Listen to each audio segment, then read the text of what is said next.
నమస్తే, welcome to greater Guntur voice. నా పేరు నిహార్. ముందుగా బులెటిన్లో హెడ్లైన్స్ చూద్దాం.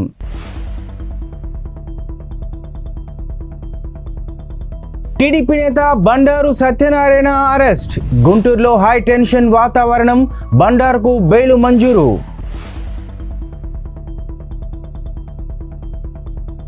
ప్రభుత్వం కక్ష సాధింపు చర్యలో భాగమే అరెస్ట్. మా నాన్నను అక్రమంగా అరెస్ట్ చేశారంటూ కొడుకు బండారు అప్పలనాయుడు వెల్లడి.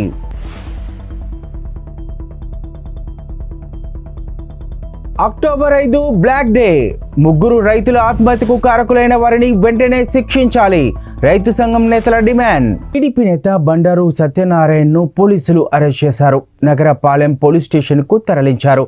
గుంటూరులో బండారుపై 2 పోలీస్ స్టేషన్లలో వివిధ సెక్షన్ల కింద కేసులు నమోదు చేశారు. బండారు సత్యనారాయణపై 354A, 504, 505, 506, 509, 499 IPC section 67 IT act సెక్షన్ల కింద నగరపాలెం పోలీసులు కేసులు నమోదు చేశారు. మంత్రి రోజాపై బండారు అనుచిత వ్యాఖ్యలు చేసినందుకు నగరపాలెం పోలీస్ స్టేషన్లో కేసు నమోదు చేశారు. సీఎం జగన్పై అనుచిత వ్యాఖ్యలు చేసినందుకు గాను అరండల్పేట పోలీస్ స్టేషన్లో బండారుపై మరొక కేసు నమోదు చేశారు. బండారు సత్యనారాయణను పోలీసులు గుంటూరుకు తీసుకువచ్చారు.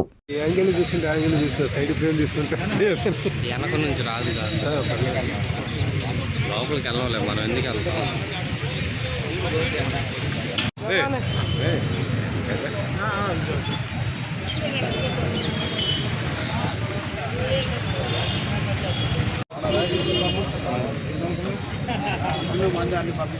అదే మీరు తీసుకుంటారు.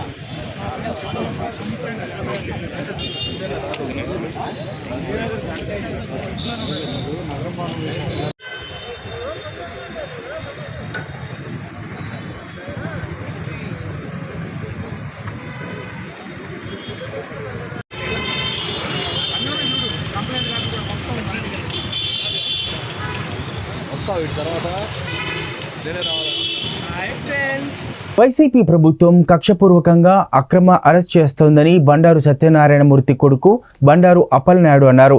గతంలో కొడాలి నాని మంత్రులు అనుచిత వ్యాఖ్యలు చేసినప్పుడు వారిపై చర్యలు తీసుకోని ప్రభుత్వం ఇప్పుడెందుకు చర్యలు తీసుకుంటుందని హితవు పలికారు.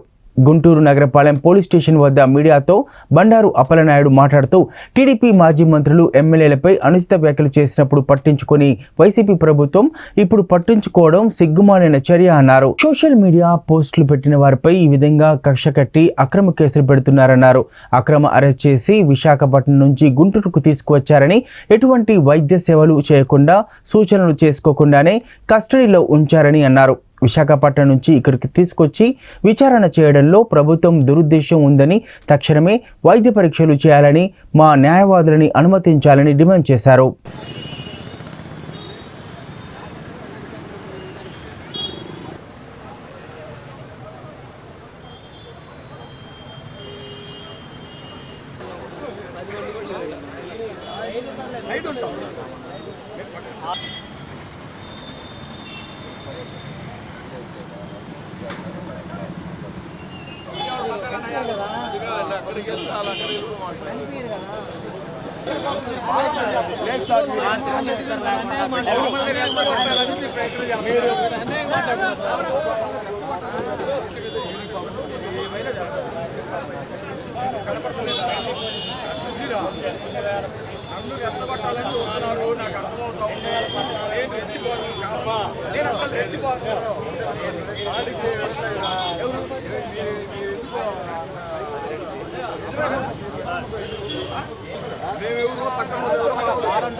మార్నింగ్ ఇన్సూరెన్స్ రమ్మలేదు లోపలికి మళ్ళీ రమ్మన్నారు సార్ స్టేషన్లోకి. సార్ మార్నింగ్ మీరే చెప్పారు కదా సార్ కేసు ఆడుతుంది.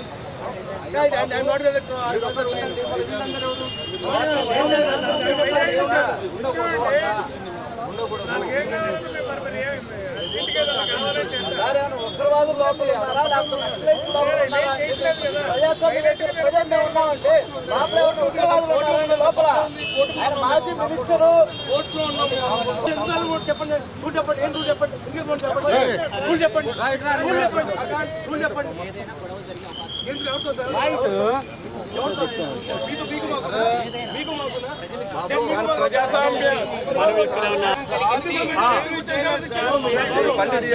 రూల్ చెప్పండి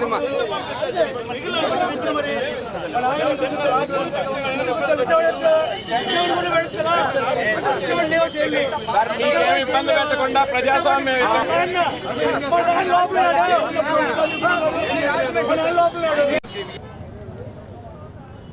జగన్మోహన్ రెడ్డి గారు వాళ్ళ పార్టీ వాళ్ళు ఎవరైనా తిట్టొచ్చు, కానీ వాళ్ళ పార్టీ వాళ్ళు ఎవరైనా విమర్శిస్తే మాత్రం తట్టుకోలేని పరిస్థితిలో ఉన్నాడు జగన్మోహన్ రెడ్డి.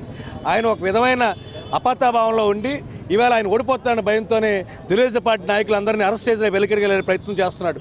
దాంట్లో భాగంగానే చంద్రబాబు గారిని అరెస్ట్ చేసి రాజమండ్రి జైల్లో పెడితే బండారు సత్యమూర్తి గారిని అరెస్ట్ చేసి గుంటూరు ఇక్కడ స్టేషన్లో పెట్టడం జరిగింది. ఇదంతా కుట్ర భాగంలోనే జరుగుతుంది. మేము అడుగుతున్నాం, ఒక నిజంగా సత్యమూర్తి గారు చేసిన తప్పు అయితే అంతకన్నా మహా తప్పులు చేసిన కొడాలి నాని లేదా అనిల్ కుమార్ యాదవ్ లేదంటే రోజా వీళ్ళందరూ ఎందుకు అరెస్ట్ చేయట్లేదు? ఒక నిండు సభలో అసెంబ్లీలో లేని వ్యక్తి గురించి మాట్లాడకూడదన్న కనీసం ఇంకిజ్ఞానం లేకుండా మా భువనేశ్వర్ గారి గురించి మాట్లాడిన రోజా గారిని కానీ వరమలేని వంశీని కానీ కొడాలని కానీ ఇప్పుడు కేసు పెట్టలేదు? ఏం మహిళా కమిషన్ అది వర్తించదా? ఆవేళ దిశ కేసు పెట్టిన ఫస్ట్లోనే ఆదిరెడ్డి భవానీ గారు రాజమండ్రిలో కేసు పెట్టారు. నా మీద ఇష్టం వచ్చినట్టు సోషల్ మీడియా కేసులు పెడతారని చెప్పి ఇవాళ ఏం యాక్షన్ తీసుకున్నారు? ఇదే జడ్జిలు తిట్టారని చెప్పి జడ్జిలే కోర్టు నుంచి ఆర్డర్ ఇచ్చారు, వీళ్ళందరూ అరెస్ట్ చేయండి, అందరూ జడ్జిలు తిడతారని చెప్పి ఇవాళ వాళ్ళ మీద అరెస్ట్ చేస్తారా? బాబాయ్ హత్య కేసులో కోడిగత్తి ఏదైతే కొడల కేసులో ఇవాళ ఎవరైనా అరెస్ట్ చేయగలిగారా? వీటిని మాత్రం చేయలేరు. ఏదో సోషల్ మీడియా పోస్ట్ వచ్చిందంట, దాన్ని మాత్రం అరెస్ట్ చేసి విశాఖపట్నంకి అర్ధరాత్రి పోలీసులు పెట్టి గుంటూరు తీసుకొచ్చే పరిస్థితికి వచ్చిందండి. కేవలం ఇదంతా కుట్రభావన జరుగుతుంది. కాకపోతే మా కోర్టుల మీద నమ్మకం ఉంది, మా కోర్టులు న్యాయం జరుగుతుందని మేము భావిస్తున్నాం. సత్యనారాయణమూర్తి గారిని నిన్న విశాఖపట్నం నుంచి సుమారు 7:45కు 41 నోటీస్ ఇచ్చి అక్కడి నుంచి తీసుకొచ్చినట్టు చూపిస్తున్నారు. ఇప్పుడు ఆయన అరెస్ట్ చేసిన కారణాలు కానీ ఏదో యూట్యూబ్లో పెట్టారని, కానీ ఆయన మీద పెట్టిన సెక్షన్లు మొత్తం బిలో 7 years ఇంప్రిజన్మెంట్ ఉన్నవే. అక్కడే 41 నోటీస్ ఇచ్చి అక్కడనే విచారణ చేసి ఆయనను వదిలిపెట్టి రావచ్చు. కానీ పోలీసులు దురుద్దేశంతో ఒక రాజకీయ కుట్రతో ఆయన తీసుకొచ్చి లోపల కూర్చోబెట్టారు. ఇప్పుడు మేము అడుగుతున్నాం, అసలు సత్యనారాయణమూర్తి గారు షుగర్ పేషెంట్, ఆయనకు ఉదయం 7 గంటలలోపు ఇంజక్షన్ ఇవ్వాలి, ఇన్సులిన్ ఇంజక్షన్ ఇవ్వాలి. కానీ వాళ్ళ అబ్బాయి ఆ గేటు దగ్గర సుమారు 7 గంటల నుంచి 8:45 వరకు రిక్వెస్ట్ చేస్తున్నా కానీ అతను పంపించాలా. అతనికి ఏదన్నా జరిగితే ఎవరు రెస్పాన్సిబిలిటీ? మీరేమైనా వహిస్తారా? షుగర్ లెవెల్స్ డౌన్ అయ్యి అతనికి ఏమైనా జరిగితే ఎవరు కారణం? ఆయన చెప్పినా కానీ వినకుండా తర్వాత మేము వచ్చి ఫైట్ చేసినా కానీ లోపలికి పంపించాలా. అక్టోబర్ 3న ముగ్గురు రైతులను ఒక విలేకరి హత్యకు కారకులైన వారిని వెంటనే శిక్షించాలని అక్టోబర్ 5వ తేదీన బ్లాక్ డే కార్యక్రమం జరుపుతున్నట్టుగా బ్రాడీపేటలోని రైతు సంఘం కార్యాలయంలో అఖిలపక్ష రైతు కార్మిక సంఘాల విలేకరుల సమావేశం జరిగింది. ఈ సందర్భంగా రైతు సంఘం జిల్లా కార్యదర్శి కంచుమాటి అజయ్ కుమార్, తెలుగు రైతు సంఘం జిల్లా అధ్యక్షులు కల్లెం రాజశేఖర్ రెడ్డి, ఐఐటియుసి జిల్లా కార్యదర్శి హనుమంతరావు, రైతు సంఘం జిల్లా అధ్యక్షులు కొల్లి రంగారెడ్డి, రైతు కూలీ సంఘం జిల్లా కార్యదర్శి వెలుపుల నరసింహారావు, బిల్డింగ్ వర్కర్స్ యూనియన్ నాయకులు సత్యనారాయణలు మాట్లాడుతూ గత 2 సంవత్సరాల క్రితం అక్టోబర్ 3వ తేదీన ఢిల్లీ రైతు పోరాటంలో భాగంగా శాంతియుతంగా ఉత్తరప్రదేశ్లోని లఖింపూర్ గ్రామంలో రైతులు శాంతియుతంగా నల్ల జెండాలతో ర్యాలీ చేస్తున్న సందర్భంగా కేంద్ర సహాయ మంత్రి అజయ్ మిశ్రా కుమారుడు అడ్డుగోలుగా వెనుక నుండి జీపుతో తొక్కించి ముగ్గురు రైతులను ఒక జర్నలిస్టును హత్య చేయడం జరిగిందని అన్నారు. ప్రదేశ్లోని లఖింపూర్లో రైతు సంఘాలు నల్ల చట్టాలకు వ్యతిరేకంగా ప్రదర్శన చేస్తూ ఉంటే ఆ ప్రదర్శనకి ఎదురుగా వచ్చి కేంద్ర సహాయ మంత్రి అజయ్ మిశ్రా కుమారుడు అమానుషంగా నిర్మానుషంగా దూసుకుపోయి వెళ్ళి ఆ సంఘటనలో సుమారు 4 వ్యవసాయ రైతు కార్మికులు చనిపోయారు. ఇవాటి వరకు కూడా వ్యవసాయ కార్మిక సంఘటన ఏదైతే జరిగిందో వాళ్ళ పైన ఏదైతే కారు దూసుకుని వెళ్ళాడో అతను కేంద్ర మంత్రి సహాయ మంత్రి కొడుకుని అరెస్ట్ చేయలేదు. అదేవిధంగా దేశవ్యాప్తంగా ఉద్యోగ సంఘాలు, అదే కార్మికులు, రైతులు, కర్షకులు అందరూ కూడా నిరసన తెలియజేస్తున్నా కూడా బీజేపీ ప్రభుత్వం పట్టించుకోకుండా ఇవాటి కూడా గాలికి వదిలేశారు.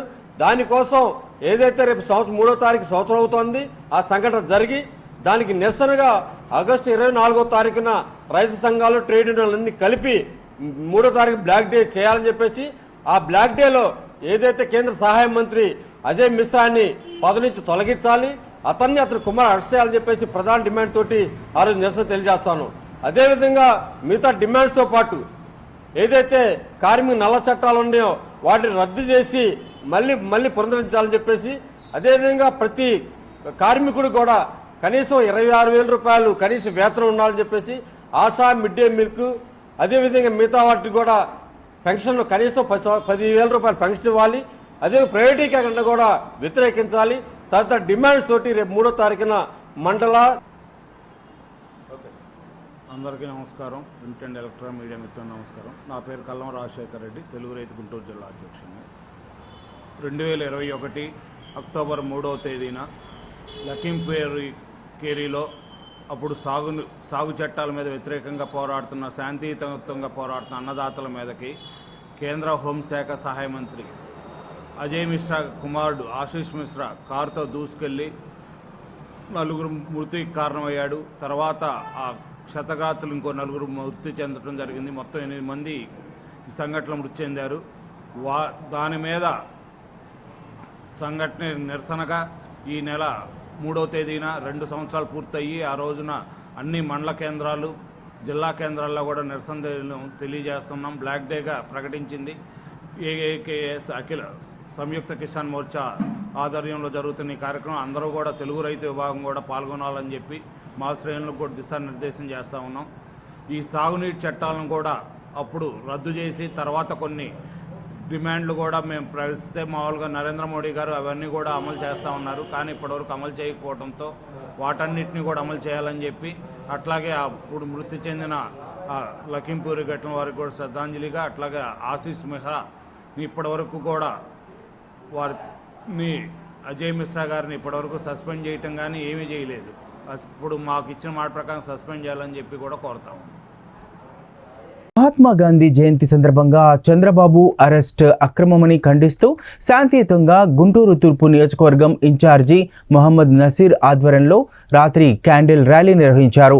పోలీసులు ర్యాలీకి అనుమతి లేదంటూ అడ్డుకోగా రోడ్డుపై బైఠాయించి నసీర్, టీడీపీ నాయకులు నిరసన వ్యక్తం చేశారు. ఈ సందర్భంగా నసీర్ మాట్లాడుతూ ఈ జగన్ రెడ్డి ప్రభుత్వం ప్రజాస్వామ్య హక్కులను కళరాస్తోందని విమర్శించారు. శాంతియుతంగా నిరసనలు తెలుపుతున్న జగన్ రెడ్డి అండ్ కో భయపడిపోతున్నారని తెలిపారు. సత్యమేవ జయతే నినాదంతో చంద్రబాబు అక్రమ అరెస్టుపై ప్రజల్లో చైతన్యం తేవడానికి శాంతియుతంగా క్యాండిల్ ర్యాలీ చేసే హక్కు కూడా పోలీసులు ఇవ్వటం లేదని విమర్శించారు. చైతన్యం తీసుకొని రావాలనే కార్యక్రమాన్ని తీసుకుంటే అది కూడా భరించలేనటువంటి చాతగాని దద్దమ్మ ఈరోజు ముఖ్యమంత్రి పీఠంలో ఉన్నాడు. మేము చెప్తా ఉన్నాం, నీకు పులివెందుల పులి అని పేరు ఎవరు పెట్టారని చెప్పి నేను చెప్తా ఉన్నా. నువ్వు తాడేపల్లి పిల్లి అని చెప్పి కూడా ఈ సందర్భంగా హెచ్చరిస్తా ఉన్నాం. నువ్వు ఒక చాతగాని దద్దమ్మవి. ఈరోజు చంద్రబాబు నాయుడు గారిని అక్రమంగా అరెస్ట్ చేశావు. అంతేకాకుండా శాంతియుతంగా నిరసన తెలుపుతా ఉంటే పోలీసులను అడ్డం పెట్టుకొని లేనిపోని ఆంక్షలు పెట్టి మమ్మల్ని ఈరోజు భయంకరంగా భయపెట్టేటువంటి కార్యక్రమం చేస్తా ఉన్నాం. ఎవరు చూస్తూ ఓరుకోరు. 4 నెలల్లో నీ సమయం అయిపోయింది, నీ పని అయిపోయింది జగన్మోహన్ రెడ్డి గారు అని చెప్పి కూడా ఈ సందర్భంగా హెచ్చరిస్తా ఉన్నాం.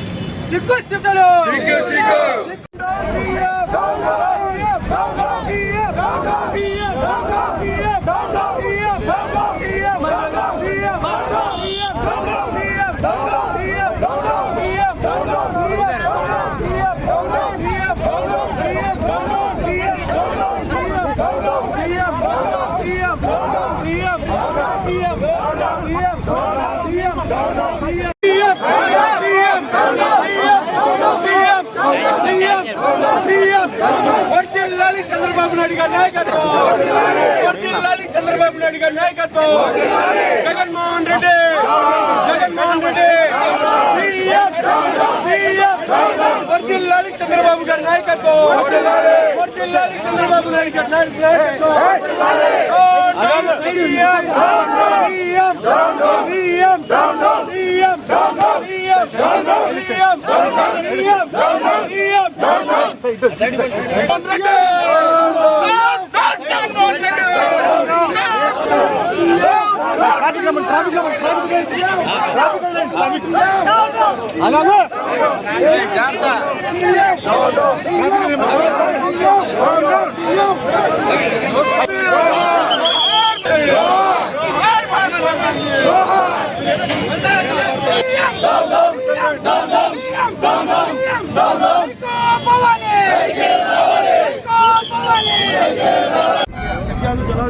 పాదయాత్ర చేసినటువంటి జగన్మోహన్ రెడ్డి, ప్రజల్లో తిరిగినటువంటి జగన్మోహన్ రెడ్డి, ఆనాడు కాంగ్రెస్ పార్టీ అధికారంలో ఉన్నా, చంద్రబాబు నాయుడు గారు ముఖ్యమంత్రి ఉన్నా కూడా రోడ్డు మీద ఎక్కడ పడితే అక్కడ తిరిగి ప్రజాస్వామ్యాన్ని అపహాస్యం చేసేటువంటి విధంగా ఈరోజు కేవలం కొవ్వొత్తుల ర్యాలీకే భయపడి పారిపోతున్నటువంటి పరిస్థితులు కనిపిస్తూ ఉన్నాయి.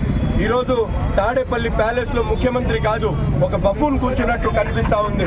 కొవ్వొత్తుల ర్యాలీకి భయపడి ఈరోజు పోలీసులను అడ్డం పెట్టుకొని ఆపేటువంటి ప్రయత్నం చేయడం చాలా హేయమైనటువంటి చర్య.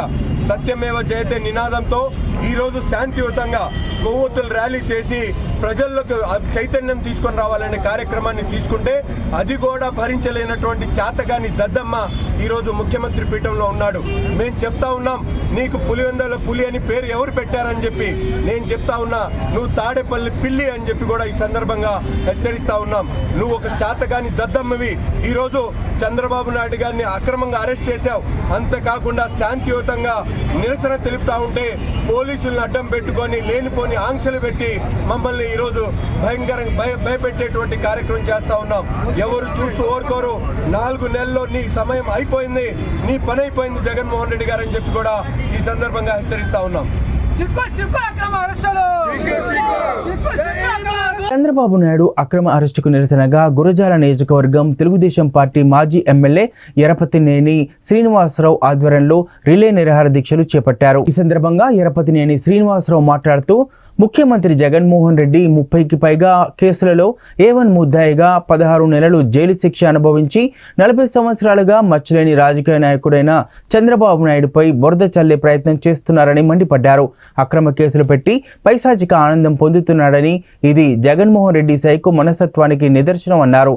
తెలుగుదేశం పార్టీ విజయాన్ని 1984 సంవత్సరం ఎలక్షన్స్లో ఆపడం నియంత మనస్తత్వం ఉన్న ఇందిరాగాంధీ వల్లే కాలేదని, తెలుగుదేశం పార్టీ విజయాన్ని 1984 సంవత్సరం ఎలక్షన్స్లో ఆపడం నియంత మనస్తత్వం ఉన్న ఇందిరాగాంధీ వల్లే కాలేదని, తెలుగుదేశం పార్టీని ఆపడం ఈ సైకో వైసీపీ వల్ల ఏమవుతుందని ఎద్దేవా చేశారు. ఒక అన్న నందమూరి తారక రామారావు గారు పెట్టిన పార్టీ నువ్వేదో చేద్దామనుకుంటే ఏమీ కాదు. మా అధినేత మీద కేసులు పెట్టినా, మా అధినేత మీద కుటుంబం మీద కేసులు పెట్టినా ఒక రాక్షస ఆనందం, సైకో ఆనందం పొందుతున్నాం. ఇది తాత్కాలికం. నిన్ను రేపు మేము వచ్చిన తర్వాత ఈరోజు ఏదైతే రాష్ట్రాన్ని సర్వం లూటీ చేశావో అన్నిటి మీద ఎంక్వైరీ జరుగుతాయి. కేసులు కూడా త్వరితగతిన విచారణకు వచ్చేటట్టుగా కూడా లీగల్గా పోరాడతాం. నిన్ను రాజకీయంగా శాశ్వతంగా సమాధి చేయడమే తెలుగుదేశం పార్టీ ధ్యేయం. గుర్తుపెట్టుకో.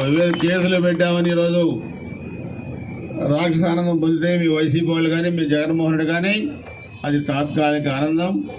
మీ పార్టీని కోకుట వేలతో పిగిలిస్తాం. ఈరోజు మా అధినేత జైల్లో ఉండొచ్చు, మేము పోరాడతాం. అందుకే ఆ గాంధీ మహాత్ముడి అడుగుజాడల్లో నడుస్తూ శాంతియుతంగా ఈ సైకోని ఆంధ్రప్రదేశ్ నుంచి విముక్తి చేయడమే మన ముందున్న కర్తవ్యం. ఇది మరలా నేను లాస్ట్లో మాట్లాడతాను. ఈరోజు మనందరం కూడా ఇక్కడ సమావేశం కావడానికి 175 నియోజకవర్గాల్లో తెలుగుదేశం పార్టీ శ్రేణులందరూ కూడా కలిసికట్టుగా పోరాటానికి ఈరోజు అక్కడ మన అధినేత చంద్రబాబు నాయుడు గారు అక్కడ రాజమండ్రి అక్కడ నిరాహార దీక్ష చేస్తూ ఉన్నారు. భువనేశ్వరి మేడం గారు రాజమండ్రిలో నిరాహార దీక్ష చేస్తున్నారు. కుటుంబ సభ్యులు కానీ 175 నియోజకవర్గాల్లో మన శ్రేణులందరూ కూడా ఈరోజు ఈ నిరాహార దీక్షలు చేసి కొత్తగతిన మన అధినేత ఈ కేసుల నుంచి బయటికి రావాలని, ఎప్పుడు ఎన్నికలు జరిగినా ఈ సైకోని ఇంటికి పంపించే వల్ల ప్రజాస్వామ్య వ్యవస్థను బతికించడానికి ఆ మహాత్ముడిని స్ఫూర్తిగా తీసుకొని ఈరోజు మనం ఇక్కడ ఈ నిరసన దీక్ష కూడా చేస్తున్నాం. ఈ దీక్షలో పాల్గొన్న మీ అందరికీ పేరు పేరున హృదయపూర్వక నమస్కారాలు తెలియజేసుకుంటూ మండల పార్టీ అధ్యక్షుడు సోదరు భద్ర గారిని ఈ సభకు అధ్యక్ష వహించడం కోరుతున్నాం.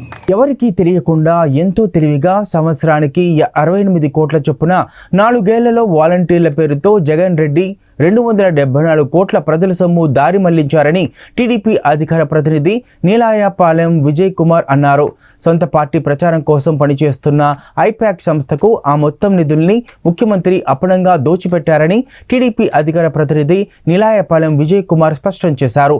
మంగళగిరిలోని పార్టీ జాతీయ కార్యాలయంలో ఆయన మంగళవారం పవర్ పాయింట్ ప్రజెంటేషన్ ద్వారా 274 కోట్ల సొమ్ము దారిమళ్లిన వైనాన్ని విలేకరులకు వివరించారు. వాలంటీర్లపై పర్యవేక్షణ పేరుతో పొలిటికల్ కన్సల్టెన్సీ అయిన ఐపాక్ సంస్థ సిబ్బందిని రాష్ట్ర వ్యాప్తంగా జగన్ రెడ్డి సర్కార్ నియమించిందని అన్నారు. ఇందుకోసం 3 షెల్ కంపెనీలను జగన్ రెడ్డి అండ్ కో ఒక కన్సార్టియంగా ఏర్పరిచారని తెలిపారు.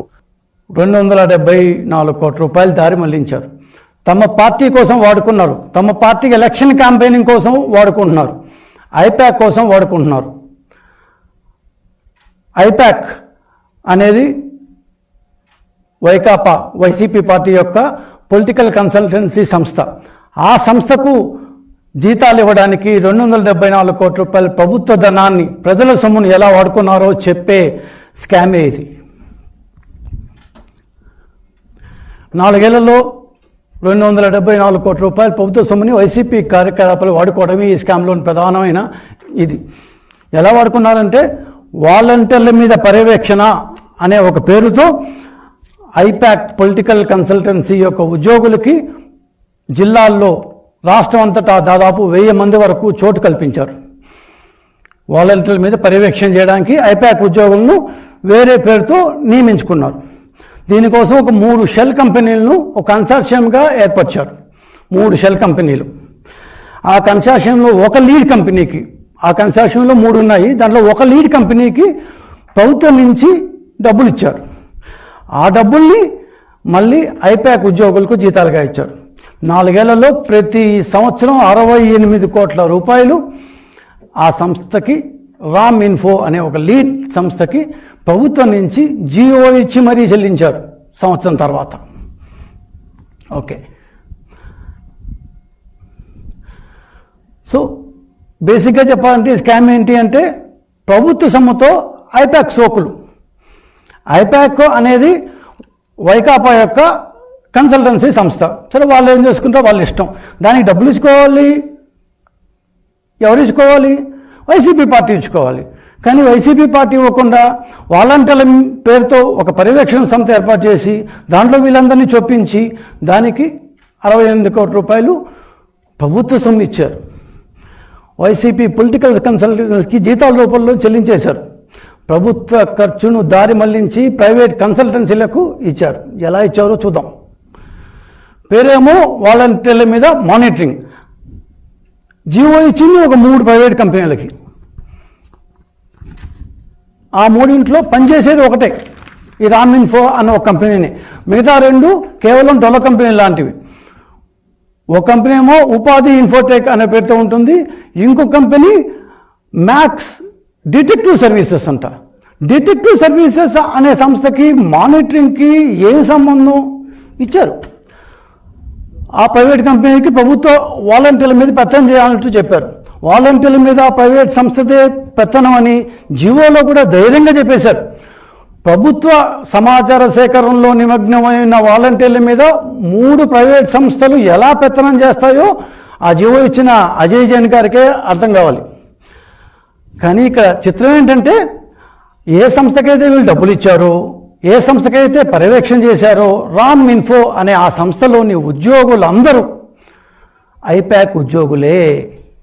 అందరూ ఐపాక్ నుంచి దాంట్లో ఉన్నట్టుగా వచ్చింది.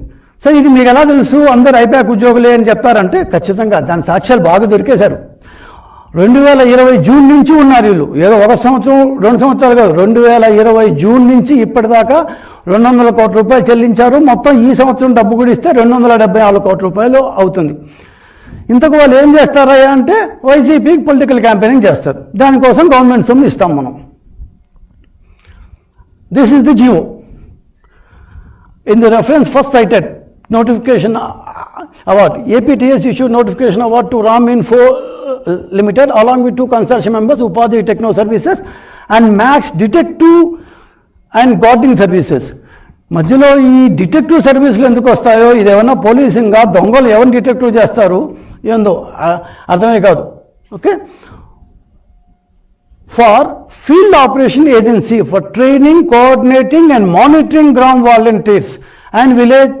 జగనన్న ఆరోగ్య సురక్ష ద్వారా నగర ప్రజల ఆరోగ్య సమస్యల పరిష్కారం జరుగుతుందని, డివిజన్ల వారీగా జరిగే సురక్ష క్యాంపులను ప్రజలు సద్వినియోగం చేసుకోవాలని గుంటూరు తూర్పు ఎమ్మెల్యే మహమ్మద్ ముస్తాఫా, నగర కమిషనర్ కీర్తి చేకూరి అన్నారు. మంగళవారం గుంటూరు నగరపాలక సంస్థ పరిధిలోని బొంగరాలబీడు వైఎస్ఆర్ పట్టణ ఆరోగ్య కేంద్రం వద్ద జగనన్న ఆరోగ్య సురక్ష క్యాంపును ఎమ్మెల్యే మహమ్మద్ ముస్తాఫా, ప్రజాప్రతినిధులు, అధికారులతో కలిసి పరిశీలించి ప్రజలతో మాట్లాడారు. ఈ సందర్భంగా కమిషనర్ మాట్లాడుతూ, రాష్ట్ర ప్రభుత్వం అత్యంత ప్రతిష్టాత్మకంగా చేపట్టిన జగనన్న ఆరోగ్య సురక్ష ద్వారా నగరంలో ఇంటిలో ఎవరు అనారోగ్యంగా ఉన్నా వారికి మెరుగైన వైద్యం అందే వీలుందని, ఇప్పటికే వార్డు సచివాలయం, ఏఎన్ఎం, ఆశా వర్క్ కార్యకర్తలు, వాలంటీర్లు ఇంటింటికి వెళ్లి సురక్ష క్యాంపుపై అవగాహన కల్పించడం, అనారోగ్యంగా ఉన్న వారిని గుర్తించడం జరిగిందన్నారు. క్యాంపులో మహిళలకు, పురుషులకు ప్రత్యేక కౌంటర్లు, ప్రతి కౌంటర్ వద్ద సమాచారం కోసం వార్డు సచివాలయ కార్యదర్శిని నియమించామన్నారు. ఈ కార్యక్రమంలో డిప్యూటీ కమిషనర్లు B Srinivasarao, T Venkatakrishnayya, CH Srinivas, corporator Papathoti Ambedkar, medical officers తదితరులు పాల్గొన్నారు.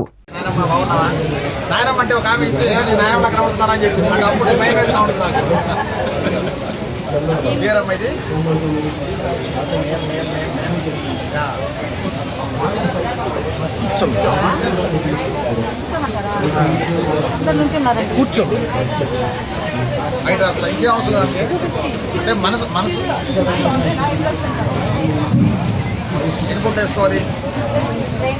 ఎక్కడ రాశారు అట్లా కాదు, 1 చుక్క 2 చుక్కలు 3 4 చుక్కలు వేస్తే అంత తొందరగా అర్థం. 4 అంటే నాకే అర్థం కాదు, నాకేమంటుంది అవునా కదా, 4 చుక్కలు పెడితే గుడ్. అది మనము యూపీహెచ్సి బొంగరాల వీడికి సంబంధించి ఈరోజు మనం ఆరోగ్య సురక్ష క్యాంప్ నిర్వహిస్తున్నాము. మనం ఇజ్రాయిల్పేటలో ఫస్ట్ క్యాంప్ నిర్వహించాము. ఆ రోజు సుమారుగా 900 మంది వచ్చారు. చాలా చక్కగా పొద్దున్న సాయంత్రం వరకు కూడా జరిగింది. ఈరోజు కొంచెం అందరూ పొద్దున్న ఒకే టైంకి రావడము, ఎక్కువ ప్లేస్ తక్కువ ఉండడం వల్ల కొంచెం ఇరుకిరుగ్గా ఉంది. ఈరోజు ఆ సమస్య ఎవరికి రాకుండా మనం నెంబర్ ఆఫ్ కౌంటర్స్ పెట్టడం జరిగింది. ఇక్కడ 2 జనరల్ మెడికల్ ఆఫీసర్స్, 2 స్పెషలిస్టులు కూడా ఉన్నారు. స్పెషలిస్ట్ ఇద్దరు కూడా యూపీహెచ్సి లోపల ఉన్నారు. ఒక జనరల్ మెడిసిన్ అండ్ ఒక గైనకాలజిస్ట్ స్పెషలిస్ట్ కూడా యూపీహెచ్సిలో ఉన్నారు. ఇదే కాకుండా మనకి ఇక్కడ సంబంధించి ఈసీజీ టెస్టుల నుంచి అన్ని టెస్టులు కూడా చేయడం జరుగుతుంది. అండ్ ఫార్మసీ కౌంటర్స్లో చూస్తే విటమిన్ డి ట్యాబ్లెట్స్ కూడా యూజువల్గా చాలా కాస్ట్లీ. మనమందరికి కూడా విటమిన్ డి ట్యాబ్లెట్స్ ఇవన్నీ కూడా వెరీ కాస్ట్లీ మెడిసిన్స్. ఇవన్నీ కూడా అన్ని ఫార్మసీలో everything is being given here. So మన వాలంటీర్స్ అండ్ ఆశాస్ అందరూ కూడా ఫీల్డ్లో ఉన్నారు. అందరూ కూడా మన క్యాంప్కి వస్తూ ఉన్నారు. సో ఇక్కడున్న మెడికల్ ఆఫీసర్స్, స్పెషలిస్ట్స్ కూడా సర్వీసెస్ని మనం యూటిలైజ్ చేసుకుని ఇక్కడే మెడిసిన్స్ తీసుకుని వెళ్ళొచ్చు. ఇక్కడ మనకి సమస్య పరిష్కారం కాలేదు అనుకుంటే కనుక రిఫరల్ కూడా ఇక్కడ యూజ్ చేస్తారు. ఏదైనా జీజీహెచ్ కానీ లేదంటే ప్రైవేట్ హాస్పిటల్ కానీ, నెట్వర్క్ హాస్పిటల్స్ కానీ రిఫరల్ చేయడం, దాని హ్యాండ్ హోల్డింగ్ కూడా మన డాక్టర్స్ అండ్ మన ఏఎన్ఎంస్ అండ్ ఆశర్స్ చేస్తారు. So I request everybody to utilise the services. ఇక్కడ మన యూపీహెచ్సి పరిధే కాకుండా బయట నుంచి మన ఎవరికైనా సమస్య ఉన్నా సరే స్పాట్ రిజిస్ట్రేషన్ చేసి, మనకి ఇంతకుముందు మన సర్వేలో లేకపోయినా పర్వాలేదు, స్పాట్ రిజిస్ట్రేషన్ చేసి మన హెల్త్ క్యాంప్లో ఉన్న డాక్టర్స్ మనల్ని చూస్తారు. మన రిజిస్ట్రేషన్ కౌంటర్స్ దగ్గరికి వెళ్ళాల్సిందిగా కోరుకుంటాను. ఈ ఇంటికి వచ్చి సర్వే అవ్వకపోయినా, ఈ సచివాలయం పరిధి కాకపోయినా సరే మనం వచ్చి స్పాట్ రిజిస్ట్రేషన్ చేసుకుని మన డాక్టర్ని మనం సందర్శించాం. అలాగే ప్రభుత్వం తరఫు నుంచి మనం ఈ కార్యక్రమం ఏర్పాటు చేయడం జరిగింది. మరి దీనికి సంబంధించి కమిషనర్ గారికి ముందుగా నా ధన్యవాదాలు తెలియజేస్తున్నాం. ఎందుకంటే కమిషనర్ గారు ఎప్పుడు కూడా ఎక్కడ మంచి చేయాలా, ఎవరు ఇబ్బందులు ఉన్నారు, ఆ ఇబ్బందులని మరి అక్కడ పూర్తి చేసి చేయాలి అనేది ఆ తప్పున ఆనటం ఉన్న వ్యక్తి మన కమిషనర్ గారిని తెలియజేస్తున్నాం. అదేవిధంగా మీకు శుభవార్త, ఇక్కడ ఉన్న వాళ్ళందరూ కూడా, ఎందుకంటే 4 వార్డులు ఉన్నాయి, అందరూ పేదవాళ్ళకి సంబంధించి కనీసం అందరూ అన్ని గల్లీలు, చిన్న గల్లీలు, అలాంటిది ఇక్కడ సంబంధించి ఒక కమిటీ కడతానికి మేడం గారు మన మీటింగ్లో పాస్ చేయడం జరిగింది. ఈ రోజుగా రేపు తప్పకుండా శంకుస్థాపన జరగబోతుంది. అది మరి ఈ వారంలో జరగబోతుంది. దానికి మీ అందరి తరపు నుంచి మా మేడం గారికి ధన్యవాదాలు తెలియజేస్తూ, అదేవిధంగా జగన్ సురక్ష కార్యక్రమం అంటే మన ముఖ్యమంత్రి జగన్మోహన్ రెడ్డి గారు ఈ రాష్ట్రంలో పేదరికం ఉండకూడదు, ఈ రాష్ట్రంలో ప్రతి ఒక్కరికి మంచి జరగాలి, ఉన్నవాళ్లే ప్రైవేట్ హాస్పిటల్కి వెళ్తుంటారు, మరి గవర్నమెంట్ హాస్పిటల్ వెళ్తుంటారు, కానీ ఇళ్ళ దగ్గరికి వచ్చి వాళ్ళ ఆరోగ్యాలు మంచి చూడాలనే ఉద్దేశంతో ఈ రోజు ఇందాక మేడం గారు చెప్పారు చాలా ఖరీదైన మందులు అని చెప్పారు. అట్లాగే ఇన్ని ఖరీదైన మందులు మన ముఖ్యమంత్రి జగన్మోహన్ రెడ్డి గారు ఎక్కడ ఎవరికి ఎలాంటి ఇబ్బంది ఉండకూడదు. ఈ రాజకీయ నాయకులు అంటే మాటలు చెప్పేవాళ్ళు, కానీ మన ముఖ్యమంత్రి జగన్మోహన్ గారు ఏం చెప్పారో అదే విధంగా చక్కటి కార్యక్రమం ఏర్పాటు చేసి ప్రతి ఒక్కరికి కూడా న్యాయం చేసే విధంగా అడుగులు వేస్తూ ముందుకు వెళ్తున్నందుకు మా ముఖ్యమంత్రి జగన్మోహన్ గారికి మా అభినందనలు తెలియజేస్తూ, మంత్రి రోజాపై అనుచిత వ్యాఖ్యలు చేశారని ఒక కేసు, ముఖ్యమంత్రిని దూషించారని మరో కేసు నమోదు చేసిన పోలీసుల విషయం తెలిసిందే. ముఖ్యమంత్రిని దూషించిన కేసులో గుంటూరు నగరపాలెం పోలీసులు మాజీ మంత్రి బండారు సత్యనారాయణమూర్తిని అరెస్ట్ చేశారు. గుంటూరు జీజీహెచ్లో టీడీపీ మాజీ మంత్రి సత్యనారాయణమూర్తికి వైద్య పరీక్షలు పూర్తి చేశారు. అనంతరం న్యాయస్థానంలో నగరం పాలెం పోలీసులు హాజరుపరిచారు. అయితే ఈ రెండు కేసులపై హైకోర్టును ఆశ్రయించగా మాజీ మంత్రి సత్యనారాయణమూర్తికి బెయిల్ మంజూరు చేసినట్టుగా వెల్లడించారు. కొంచెం స్లోగా ప్లీజ్, కొంచెం స్లోగా.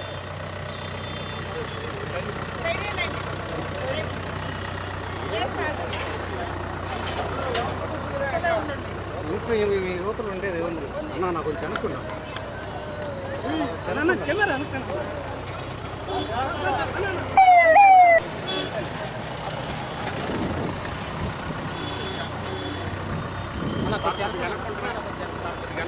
కొంచెం అనుకున్నాను. ఒక్కరు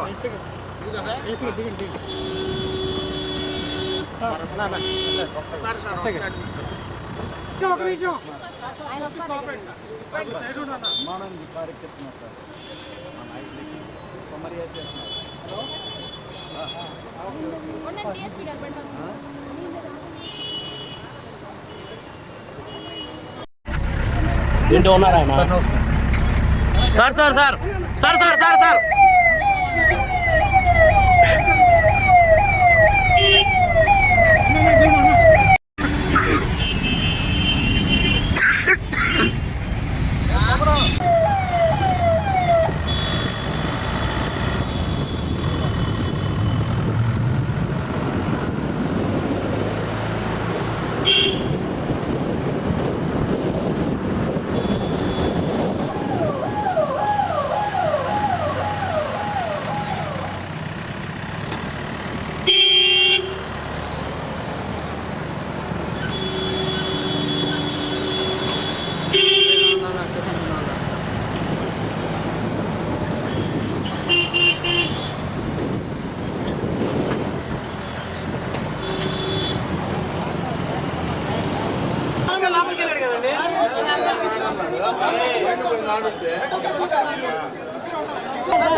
మంగళగిరి నియోజకవర్గంలో టీడీపీ నాయకులు చేపట్టిన రిలే నిరాహార దీక్షలు 20వ రోజుకు చేరుకున్నాయి. బాబుతో నేను పేరుతో నియోజకవర్గ రెడ్డి సామాజిక వర్గం ఆధ్వర్యంలో మంగళవారం దీక్షలు చేపట్టారు. రాష్ట్ర అధికార ప్రతినిధి తమ్మిశెట్టి జానకిదేవి, గుంటూరు పార్లమెంట్ ప్రధాన కార్యదర్శి పోతినేని శ్రీనివాసులు దీక్షలను ప్రారంభించారు. బాబుతో నేను సైతం అంటూ పెద్ద ఎత్తున నినాదాలు చేశారు. మంగళగిరి నియోజకవర్గ కాపుదళం నాయకులు దీక్షా శిబిరాన్ని సందర్శించి తమ సంఘీభావం తెలియజేశారు. సాయంత్రం నియోజకవర్గ సమన్వయకర్త నందం అబద్దయ్య, అలాగే రాష్ట్ర అధికార ప్రతినిధి తమ్మిశెట్టి జానకిదేవి, గుంటూరు పార్లమెంట్ ప్రధాన కార్యదర్శి పోతినేని శ్రీనివాసరావులు నిమ్మరసం ఇచ్చి దీక్షను విరమింపచేశారు. నియోజకవర్గ సమన్వయకర్త నందం అబద్దయ్య మాట్లాడుతూ ఒక్క అవకాశం అంటూ ప్రజలను వేడుకుని అధికారంలోకి వచ్చిన జగన్ రెడ్డి 4 ఏళ్లలో రాష్ట్రాన్ని సర్వనాశనం చేశారన్నారు. కూల్చివేతలు, ప్రతిపక్షాలపై వేధింపులు, కక్ష సాధింపులు, అక్రమ కేసులు తప్ప వైసీపీ ప్రభుత్వం చేసిన అభివృద్ధి ఏమీ లేదని విమర్శించారు. న్యాయం చంద్రబాబు వైపే ఉందని, ఆయన కడిగిన ముత్యంలా బయటకు వస్తారని ధీమా వ్యక్తం చేశారు. కొనసాగిస్తాము మీ మనుషులానిస్తమా ఆనందము మట్టి మనుషులాని మన అన్న ఎన్టీఆర్ గారిని తలుచుకుంటూ ఈ కార్యక్రమాన్ని మనం మొదలు పెట్టుకుందాం. దీక్షలో పాల్గొంటున్నటువంటి రెడ్డి సంఘం వారికి మట్టి మనుషులానిస్తమా మానందమూరిత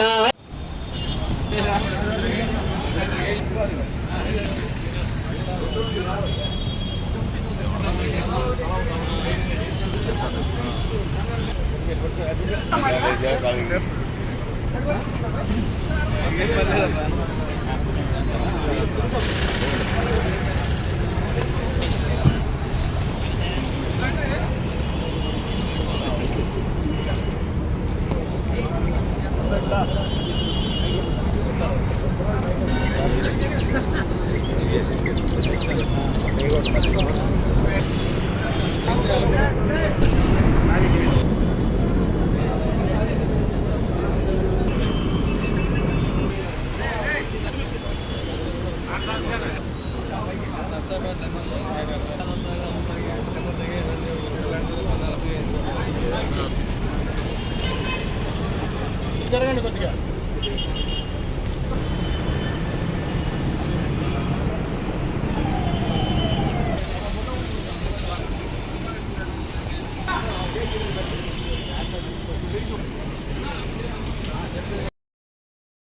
ఇవి బులెటిన్ అప్డేట్స్. తిరిగి నెక్స్ట్ బులెటిన్లో మళ్ళీ కలుద్దాం. అందాక సెలవు. నమస్తే.